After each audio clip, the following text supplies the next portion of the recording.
Malaysia bakal berhadapan dengan Korea Selatan dalam aksi pelengkap jadual kumpulan E, sebelum mengakhiri kempen Piala Asia 2023. Sebarang keputusan dalam perlawanan ini tidak akan mengubah nasib pasukan skuad kebangsaan apabila tewas dalam dua aksi terdahulu, menentang Jordan dan Bahrain, sekaligus menutup ruang untuk Malaysia lolos ke pusingan 16 pasukan terbaik dalam kejohanan ini. Slot ke pusingan 16 terakhir daripada kumpulan E masih terbuka luas buat 3 pasukan yang lain, dengan carta liga kini dipimpin oleh Jordan dengan 4 mata, diikuti oleh Korea Selatan dengan kutipan mata yang sama, hanya dipisahkan dengan kelebihan jaringan gol. Bahrain pula kini berada di kedudukan ketiga dengan kutipan 3 mata. Sudah pasti perlawanan terakhir akan menjadi penentu kepada nasib 3 pasukan tersebut untuk mengesahkan slot ke pusingan kalah mati, dan semestinya Korea Selatan akan mensasarkan jumlah jaringan gol yang tinggi ke atas Malaysia bagi memintas Jordan untuk mengungguli kumpulan E. Korea Selatan telah mencatatkan purata peratusan peluang jaringan gol sebanyak 2.45 kali G, yang berjaya dicatatkan mereka dalam 2 perlawanan terdahulu menentang Bahrain dan Jordan. Catatan kali G Korea Selatan ketika perlawanan menentang Bahrain adalah 1.84 kali G. Peratusan kali G ini disumbangkan oleh 2 penyerang mereka, iaitu Cho Gye-sang dan Son Heung-min, yang masing-masing mencatatkan 0.56 kali G dan 0.46 kali G dalam perlawanan ini.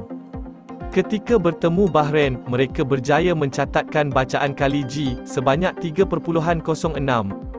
Cho Gye-sang dan Son Heung-min sekali lagi menjadi nadi penting dalam mencipta peluang jaringan gol pasukan mereka, apabila masing-masing mencatatkan bacaan kali G sebanyak 0.58 dan 1.06. Kombinasi 2 penyerang Korea Selatan tersebut yang dilaksanakan menerusi sistem 4-4-2 wajar diberikan perhatian oleh barisan pertahanan negara dalam mengekang asakan hebat pasukan lawan dalam perlawanan akan datang. Korea Selatan cenderung untuk menguasai permainan dengan mendominasi penguasaan bola bagi membantu mereka untuk menggerakkan permainan daripada bahagian pertahanan ke bahagian serangan dengan lebih tersusun dan teratur.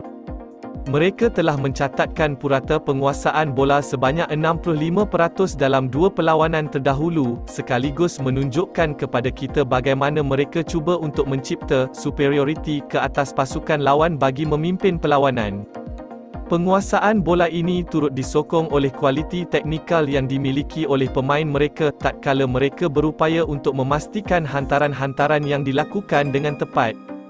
Ini sekaligus mendorong kepada catatan peratusan ketepatan hantaran yang tinggi, dengan Taeguk Warriors telah mencatatkan purata ketepatan hantaran sebanyak 89% dalam 2 perlawanan terakhir mereka dalam kempen Piala Asia 2023.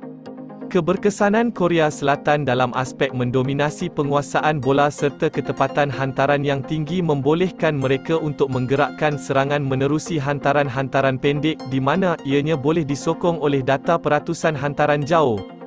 Semakin tinggi peratusan hantaran jauh tersebut, semakin cenderung sesebuah pasukan untuk bermain dengan hantaran-hantaran jauh dan sebaliknya. Korea Selatan telah mencatatkan purata hantaran jauh sebanyak 5.5%, sekaligus menunjukkan tren permainan mereka yang dibina berasaskan permainan secara pengedaran bola yang efektif. Berdasarkan 2 perlawanan terakhir, Korea Selatan dilihat cenderung untuk melakukan overloading, di mana pemain kreatif mereka, Hwang In-beom, kerap melakukan tugasan roaming bagi mencipta situasi kelebihan dalam jumlah pemain di bahagian kanan pasukan lawan.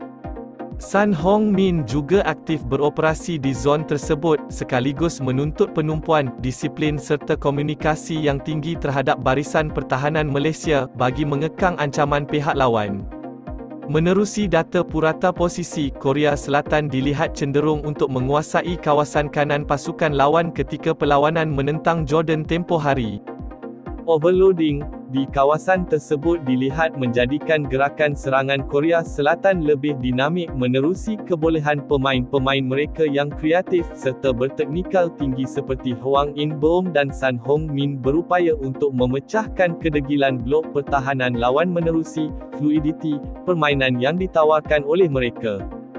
Jeong Woo-yong melepaskan hantaran kepada Hwang In-beom sebelum menyerang ruang di antara garisan Jordan. Situasi ini mencipta situasi decisional dilema ke atas pemain pertahanan Jordan yang teragak-agak dalam melakukan keputusan untuk membuat marking. Ekoran situasi 2 lawan 1 yang dicipta Jeong Woo-yong bersama Son Heung-min. Pemain pertahanan Jordan memilih untuk kekal di posisi bertahannya, sekaligus membolehkan kombinasi permainan berlaku di antara Son Heung-min dan Jeong Woo-yong. Situasi ini membolehkan Jeong Woo-yong untuk melepaskan percubaan. Korea Selatan melakukan overloading di kawasan kanan pasukan Jordan. Son Heung-min menyerang space in between the lines bagi mencipta situasi decisional dilema, sekaligus membolehkan kombinasi permainan pantas dilakukan Korea Selatan. Keadaan ini meletakkan penyerang pasukan Son Heung-min untuk berada di zon serangan berbahaya. Tindakan overloading ini turut membolehkan Korea Selatan untuk menukar fokal serangan mereka ke arah sudut yang bertentangan menerusi switching play yang pantas. Switch play ini berpotensi untuk mencipta bukaan ruang di antara pemain lawan ketika mereka membetulkan garisan pertahanan mereka mengikut arah pergerakan bola, serta pemain lawan dan rakan sepasukan. Bukaan ruang ini membolehkan Korea Selatan untuk mencipta situasi superioritis ke atas pasukan lawan dengan lebih efektif.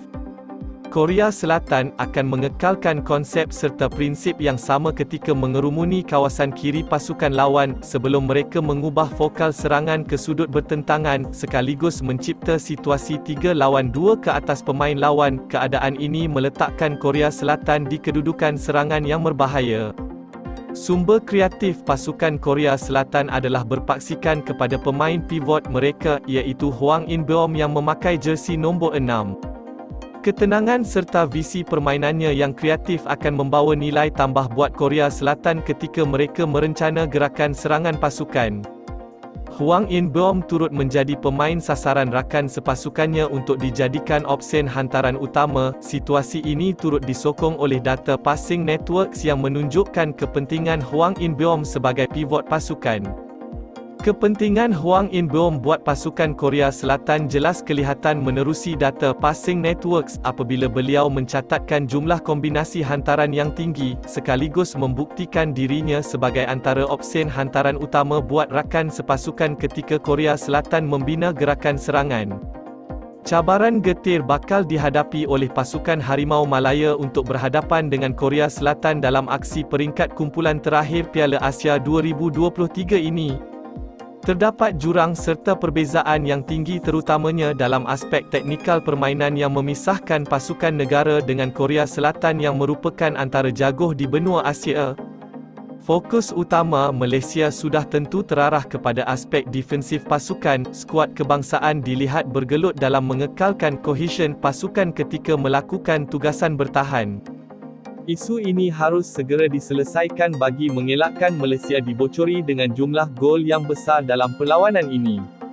Sekiranya Harimau Malaya berjaya mencipta kejutan mengikat atau melakar kemenangan ke atas Korea Selatan, sudah pasti ianya akan menjadi penawar paling mujarab bagi mengubati kedukaan jutaan peminat skuad kebangsaan setelah mengharungi kempen Piala Asia 2023 dengan suram.